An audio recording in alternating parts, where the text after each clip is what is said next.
दोस्तों आज की वीडियो में आपको सीधा कोल्हापुर के महालक्ष्मी मंदिर से लेके आया। इस मंदिर को पता है आप क्या बोलते हैं? इसको मंदिर को बोलते हैं अम्बाबाई मंदिर, क्योंकि अम्बाबाई एक शक्ति का प्रतीक होता है। जब आप इस मंदिर में आओगे तब आपको बहुत सारी शक्ति मिलेगी। और यहाँ से टोटल 50 अपार्टमेंट्स होंगे। आप देख रहे हो यहाँ पे कि मैं इस दर्शन के एक लंबी कतार में खड़ा हूँ और शायद इस मूर्ति के गर्भगृह में पहुंचने में मुझे और 2-3 घंटे लग सकते हैं। और मैंने सोचा क्यों ना अब इस लंबे समय का यूज़ किया जाए और आप सबके सामने इस मूर्ति के बारे में, इस मंदिर के इतिहास के बारे में कुछ बताया जाए। चलिए फिर शुरू करते हैं दोस्तों। अम्बाबाई का अर्थ केवल माँ नहीं है।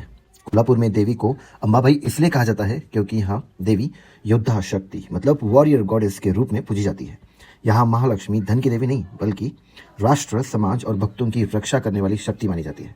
इसीलिए कोल्हापुर की महालक्ष्मी को दक्षिण की शक्ति कहा जाता है। देवी महालक्ष्मी की मूर्ति स्वयंभू नहीं लेकिन इसे जीवंत शक्ति से प्रतिष्ठित माना जाता है।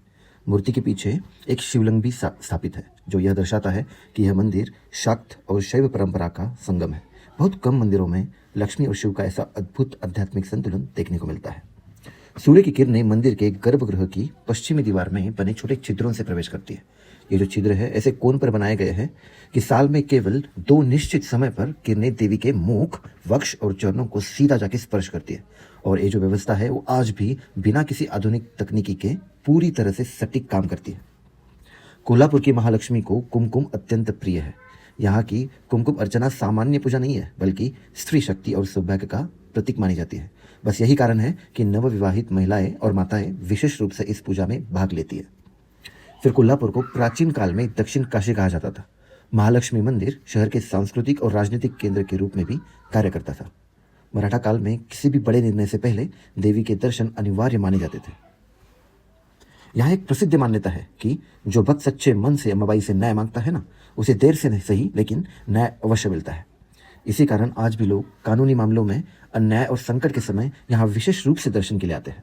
फिर इस मंदिर में कोई स्थायी दीपक नहीं जलाता।